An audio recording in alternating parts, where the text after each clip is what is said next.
Em nome de Jesus Cristo, o único que pode nos garantir a vida eterna. Amém.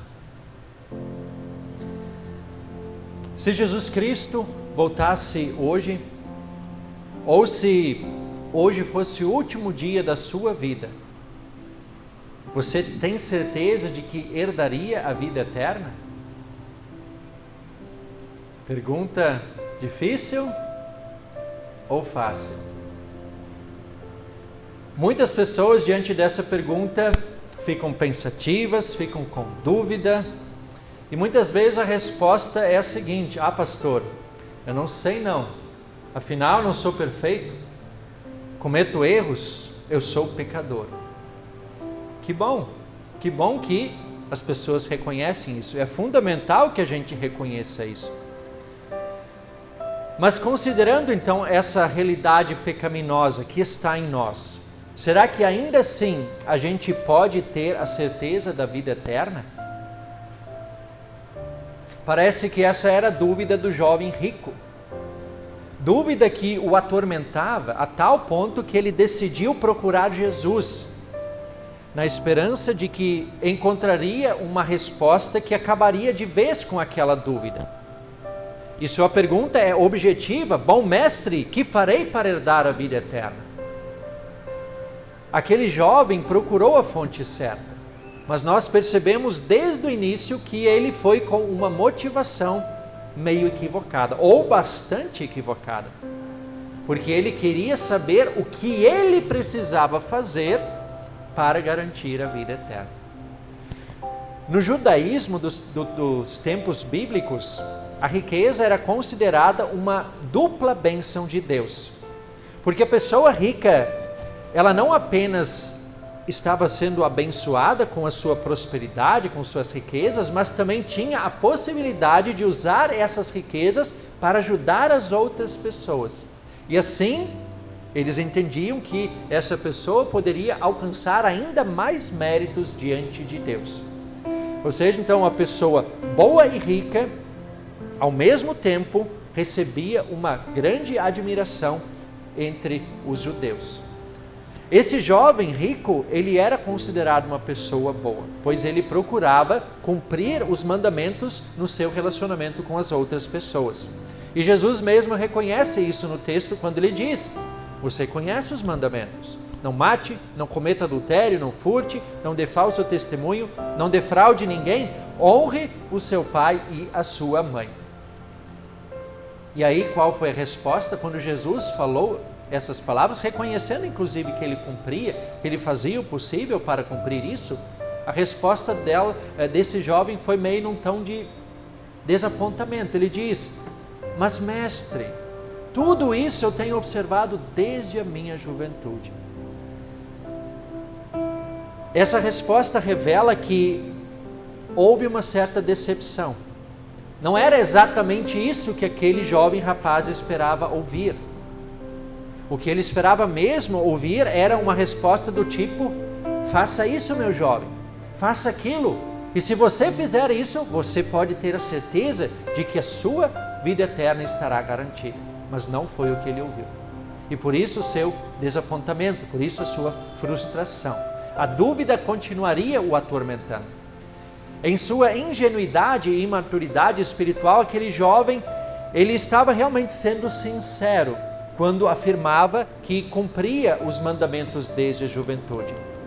E é interessante notar que Jesus, quando ele menciona os mandamentos, ele menciona só os mandamentos da segunda tábua, aqueles mandamentos que dizem respeito ao nosso relacionamento com o próximo. E uma interpretação mais superficial desses mandamentos facilmente pode levar alguém a concluir que consegue cumpri-los.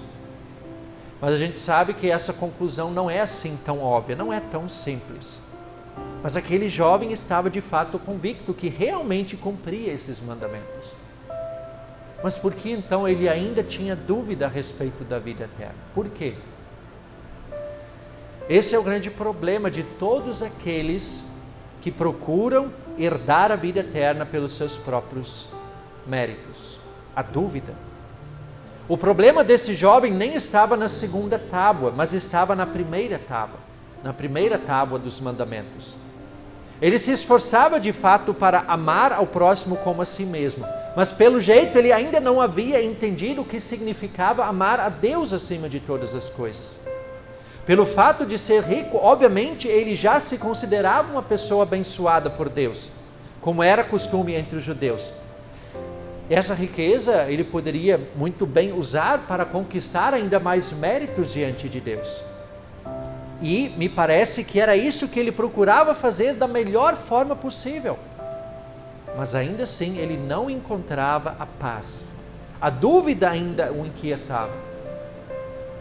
Se realmente a bênção de Deus e a garantia da vida eterna dependessem de riquezas materiais, o que seria então das pessoas pobres, das pessoas necessitadas? O fato é que nem a bênção de Deus e muito menos a garantia da vida eterna dependem de riquezas materiais. Ser rico nem sempre será sinal de que Deus está abençoando aquela pessoa.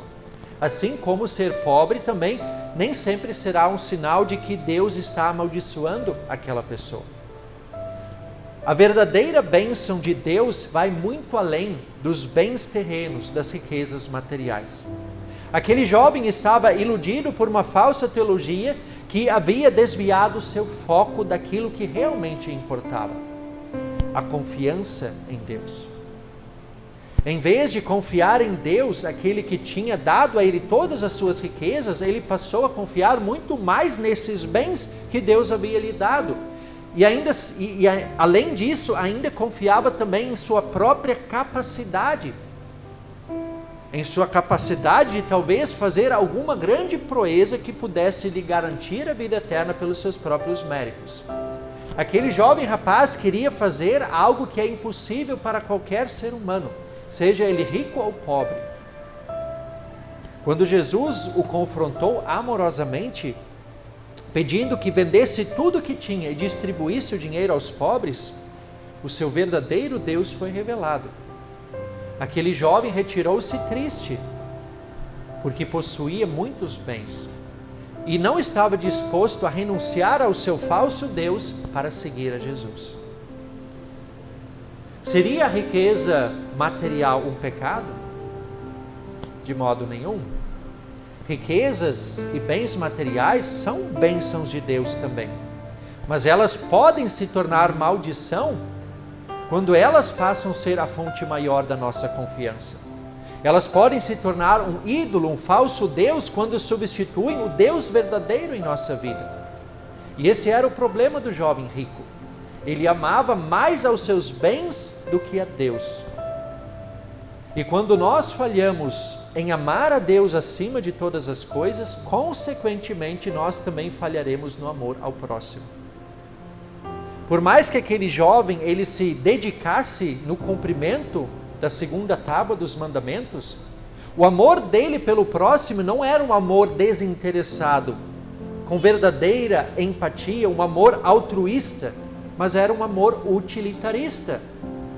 Era um amor interesseiro, porque ele ajudava as outras pessoas na intenção de alcançar méritos diante de Deus para garantir a vida eterna. A motivação estava errada. A gente sabe que ninguém consegue cumprir perfeitamente os 10 mandamentos. E nós temos visto isso ao longo dos estudos sobre os 10 mandamentos. Tentar alcançar a certeza da vida eterna mediante o cumprimento dos mandamentos nunca vai trazer paz a ninguém. Pelo contrário, a dúvida será um tormento contínuo. Lutero viveu isso na sua época.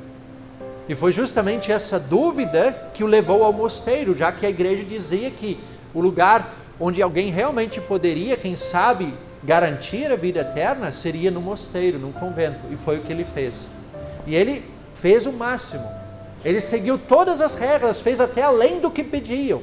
Mas ele continuou com dúvida. Ele ainda não tinha a certeza de que ele tanto queria, a paz que ele tanto procurava. Nenhum ser humano sobre a face da terra é capaz de fazer qualquer coisa que seja para garantir a vida eterna. Além disso, quando nós alimentamos essa ilusão, nós comprometemos tanto o nosso amor a Deus como o nosso amor ao próximo. A gente sabe que o nosso amor ao próximo, o nosso amor a Deus, nenhum deles jamais será perfeito. Mas nós podemos amar a Deus e ao próximo da maneira correta. E a maneira correta de amar a Deus começa justamente pelo reconhecimento da nossa incapacidade de nos salvarmos a nós mesmos. Nós precisamos humildemente recorrer à salvação que Deus providenciou para nós em seu Filho Jesus Cristo. Nos submeter ao que Deus fez, não confiar em nós mesmos. O contrário disso é querer fazer algo que nós somos incapazes de fazer. É querer tomar o lugar do próprio Deus e dizer para Ele, fica aí, deixa comigo, deixa que eu dou conta, deixa que eu me viro. Nesse mundo a gente pode até dar os nossos pulos, mas com relação à salvação eterna isso não funciona. A gente não consegue assumir o lugar de Deus e garantir a nossa própria salvação. Então, a maneira correta de amar a Deus é reconhecer a nossa incapacidade e confiar naquilo que Ele fez por nós. Agora, quando nós temos uma atitude orgulhosa de achar que nós podemos fazer algo, nós não apenas comprometemos nosso amor a Deus, mas também o amor ao próximo, pois teremos atitudes interesseiras. Não vamos ajudar o próximo por realmente uma verdadeira empatia, um amor autêntico, mas porque queremos também tirar vantagem do nosso próximo. Eu quero ajudá-lo, mas na verdade eu não estou preocupado com a situação dele, eu estou preocupado mesmo em alcançar méritos diante de Deus. Mas não é assim que as coisas funcionam, infelizmente não. Não é assim, ou felizmente não, porque Deus fez algo muito melhor. Cair na falácia de que nós podemos fazer algo para garantir a salvação eterna é um erro grotesco, tanto no amor a Deus como no amor ao próximo. E tudo começa no amor a Deus, porque quando falhamos no amor a Deus, também iremos falhar no amor ao próximo. Agora, quando nós realmente entendemos o que de fato significa amar a Deus acima de todas as coisas, quando reconhecemos a nossa incapacidade de fazer algo por nós mesmos e confiarmos no que Ele fez por nós em seu Filho Jesus Cristo, nos oferecendo o perdão, a graça da salvação, então sim, quando nós reconhecemos a ação de Deus em nossa vida, nós seremos motivados e capacitados a servir e amar o nosso próximo da maneira correta. Não para alcançar méritos diante de Deus, mas como uma resposta a tudo aquilo que Deus já fez para garantir a nossa vida eterna. Então, o nosso amor ao próximo é motivado pelo que Deus já fez para a nossa salvação, o que Deus já fez para garantir a nossa vida eterna. Ela está garantida. E não fomos nós que garantimos, mas Jesus garantiu para nós. E esse fato concreto e real vai nos motivar a amar e servir ao nosso próximo, não por interesses, mas por gratidão ao que Deus fez por nós. Por isso, queridos irmãos e irmãs, não caiamos no mesmo erro do jovem rico, de achar que podemos fazer alguma coisa para herdar a vida eterna. Isso é impossível para nós. Isso é impossível para qualquer ser humano. Lutero, ele foi iludido por essa falsa teologia, que era propagada pela igreja da sua época. Nem o jovem rico, nem Lutero encontraram paz seguindo esse princípio, essa falsa teologia. A dúvida continuou os atormentando, e a mesma coisa acontecerá com qualquer pessoa que seguir essa ideia falsa, essa ilusão. A dúvida sempre será uma constante, sempre será um tormento. Nós não sabemos o que aconteceu com o jovem rico. A Bíblia não fala se depois ele reconheceu, se arrependeu, creu, seguiu a Jesus, não sabemos. Mas nós sabemos o que aconteceu com Lutero. Lutero tentou e somente foi encontrar a paz através da palavra, quando ele finalmente teve acesso à palavra de Deus. E lá ele realmente reconheceu que ele era incapaz de fazer isso. Ele tentou fazer isso, mas ele era incapaz. E quando ele descobriu a sua incapacidade, ele também descobriu juntamente com isso que a palavra nos diz que se isso é algo impossível para o ser humano, isso não é impossível para Deus. Aquilo que é impossível para qualquer ser humano não é impossível para Deus. Existe sim uma forma, uma maneira da gente realmente ter a certeza absoluta da gente herdar a vida eterna. E é sobre isso que a gente quer falar no próximo culto, na segunda parte desse sermão. Por isso, espero vocês aqui semana que vem para que a gente possa dar continuidade a essa reflexão. Enquanto isso, que Deus abençoe a cada um de nós. Amém.